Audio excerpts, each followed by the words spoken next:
Hello dear friends, मेरा नाम है प्रकाश भास्कर निकम और आप देख रहे हैं मेरा यूट्यूब चैनल जिसका नाम है CBN एकेडमी। दोस्तों, इस चैनल पर हम लोग प्रमुखता से बात करते हैं कि इंग्लिश और इतिहास की ऑनलाइन टीचिंग के बारे में, 10वीं 11वीं 12वीं के बारे में। लेकिन आज का जो वीडियो है हम लोग किसी और चीज़ के बारे में बनाना चाहते हैं। ये जो है वो स्टेट बोर्ड मतलब 10वीं की परीक्षा जो आने वाली है उसके लिए आपका जो ऑफलाइन फॉर्म भरा जाएगा उसके बारे में है। तो जल्दी से आपको बता देता हूँ फॉर्म कैसे भरना है, छोटी छोटी चीज़ें बताने वाला हूँ। तो अभी तक हमारे चैनल को आपने अभी सब्सक्राइब नहीं किया है तो सब्सक्राइब कर लीजिए। चलिए आगे बढ़ते क्या है, ठीक है। तो फॉर्म कुछ इस तरीके से आपके सामने है। Maharashtra state board of secondary and higher secondary education Pune, ठीक है।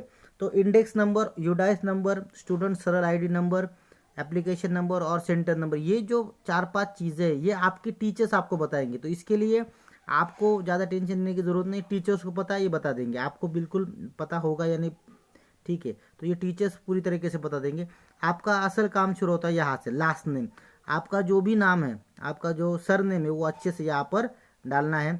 उसके बाद आपका खुद का नाम या फिर उसके बाद आपके पिताजी का नाम या फिर मम्मी का, जिसका नाम लगाते हैं वो लगा दीजिए। और आखिर में आपकी मम्मी का नाम। तो ये 4 कॉलम बहुत अच्छे से भरने हैं। यहाँ पर अगर गलती हो गई तो हमेशा के लिए आपका नाम वैसे ही दिखेगा। तो ये 4 कॉलम अच्छे से लिखिए जिससे आपका नाम गलत ना हो। रेसिडेंशियल एड्रेस, आप जहाँ पर रहते हैं वहाँ का एड्रेस डालिए, पिन कोड डालिए। इस तरफ आपका कैंडिडेट का जो फोटो है वो आपका फोटो और साइन कीजिए। साइन के बारे में आपको एक बात बता दूं, यही साइन आपको बोर्ड के पेपर में करनी है। तो ऐसा कीजिए कि जो साइन आपको अच्छे से आती है वही साइन कीजिए, नहीं तो कोई स्टाइल में साइन करने जाएंगे तो और वहाँ पर गलती हो जाएगी तो प्रॉब्लम होती है। तो अच्छे से साइन कीजिए, आसान रहेगी तो कोई प्रॉब्लम नहीं है। आपको बोर्ड के पेपर के टाइम पर वही साइन करनी होगी, ठीक है। बाद में चेंज कर सकते हैं। उसके बाद आता है मोबाइल नंबर। तो यहाँ पर आपका जो मोबाइल नंबर हमेशा चालू रहता है वो मोबाइल नंबर यहाँ पर दीजिए, आपका या पिताजी किसी का भी दे सकते हैं। उसके बाद आता है प्लेस ऑफ बर्थ, आपका जन्म कहाँ हुआ है वो। उसके बाद डेट ऑफ बर्थ, ये दोनों चीज़ अच्छे से डालिए। उसके बाद आधार नंबर, ये भी ज़रूरी है। आपका आधार नंबर, आपके पास आधार कार्ड होगा उसका नंबर डालिए। उसके बाद आते हैं कुछ अलग कॉलम। यहाँ पर जेंडर, जेंडर में आप मेल है, फीमेल है, ट्रांसजेंडर है, वो आपको यहाँ पर डालना है, नंबर डालना है इस बॉक्स में। उसके बाद माइनॉरिटी रीजन, अगर आप हिंदू है, ठीक है, तो नॉन माइनॉरिटी में जाएंगे, 0 पर आएंगे। उसके बाद अगर आप मुस्लिम है, क्रिश्चियन है, बुद्धिस्ट है, सिख है, पारसी है, जैन है, उस हिसाब से यहाँ पर आपको वो नंबर डालना है, ठीक है। उसके बाद आते हैं कैटेगरी। कैटेगरी में आपको अगर पता नहीं तो आप घर पे एक बार पूछ कर उस तरीके से आपकी कैटेगरी डाल सकते हैं। क्योंकि इस बार ये तीनों जो कैटेगरी आखिर की 4, उसमें थोड़ी सी कन्फ्यूजन होती है बच्चों की। तो आप एक बार पूछ कर उस तरीके से डाल दीजिए।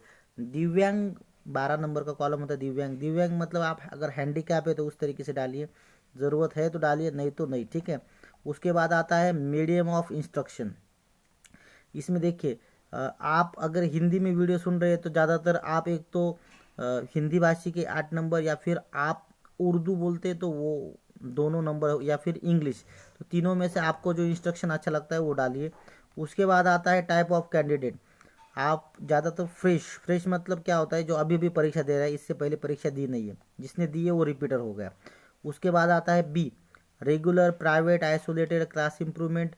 तो रेगुलर मतलब जो रेगुलर स्टूडेंट होते हैं, स्कूल जाते हैं रोज़, अभी तो कोरोना में नहीं जा रहे, लेकिन जो रेगुलर जाते हैं वो रेगुलर वाले। प्राइवेट वाले मतलब जिनका किसी वजह से स्कूल छूट गया है और 1 साल 2 साल बाद वो दे रहे हैं तो वो प्राइवेट। आइसोलेटेड मतलब कुछ सब्जेक्ट देने वाले। क्लास इम्प्रूव मतलब किसी मार्क्स बढ़ाने वाले। तो आपका ज़्यादातर रेगुलर रहेगा तो रेगुलर ही देखिए, ठीक है। यहाँ पर एग्जेम्प्टेड, अगर आप रेगुलर है तो नॉन एग्जेम्प्टेड होगा, डी में होगा, इसकी कोई ज़रूरत नहीं, ठीक है। आप अपने टीचर से पूछ कर डाल सकते हैं यहाँ पर। Whether a foreigner, normally no, ठीक है। उसके बाद देखिए आपको ऑलरेडी सब्जेक्ट दिए गए तो इसके कोड और लैंग्वेज कोड आपके टीचर्स आपको अच्छे से बता देंगे। वो आपको वहाँ पर उनसे पूछ कर एक बार आपके कोड डाल देने, ठीक है। जो भी वो बताएंगे उस तरीके से कोड अच्छे से डालकर यहाँ पर लिखना है। इसके यहाँ से यहाँ मतलब ये बाकी का जो कॉलम है यहाँ से पूरा, ये आपके लिए नहीं, जो रिपीटर बच्चे उनके लिए। तो आप रिपीटर नहीं होंगे शायद, तो आपको इसकी ज़रूरत नहीं है। उसके बाद चलते, ये कॉलम भी उनके लिए रिपीटर की, ये लिखने की ज़रूरत नहीं। उसके बाद आगे जाते, आगे देखिए क्या है कि अगर आपने किसी भी तरीके से किसी स्पोर्ट्स में आपने स्टेट लेवल में पार्टिसिपेट किया है, आप स्पोर्ट हो, एनसीसी में लिया है, आपने स्काउट गाइड में लिया है, या फिर कोई चित्रकला या फिर कोई भी कला में आप स्टेट लेवल पर गए तो उसका सर्टिफिकेट आप इसमें जोड़ सकते हो। आपको उस टीचर को पूछना है उसके लिए। और आपको एक बात बता दूं, अगर मतलब आप बोलेंगे कि उससे क्या फ़ायदा, उससे मार्क्स बढ़ते हैं आपके कुछ, तो आप अपने टीचर से एक बात सलाह मसलत करके उसके बाद वो डाल सकते हैं। ये एनरोलमेंट सर्टिफिकेट नंबर जो है वो प्राइवेट स्टूडेंट के लिए ये डालने की ज़रूरत नहीं है। फिर लास्ट एग्ज़ाम सीट नंबर, ये भी रिपीटर के लिए, ये छोड़ दीजिए।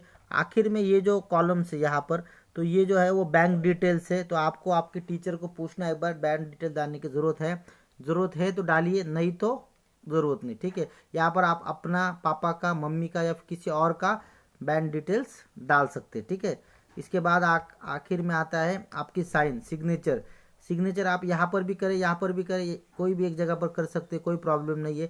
साइन याद रखिए कि पूरे टाइम पर साइन आपको एक जैसी रखनी है, बदलनी नहीं है। आपको 3 चीज़ों में ज़्यादा ख्याल रखना है।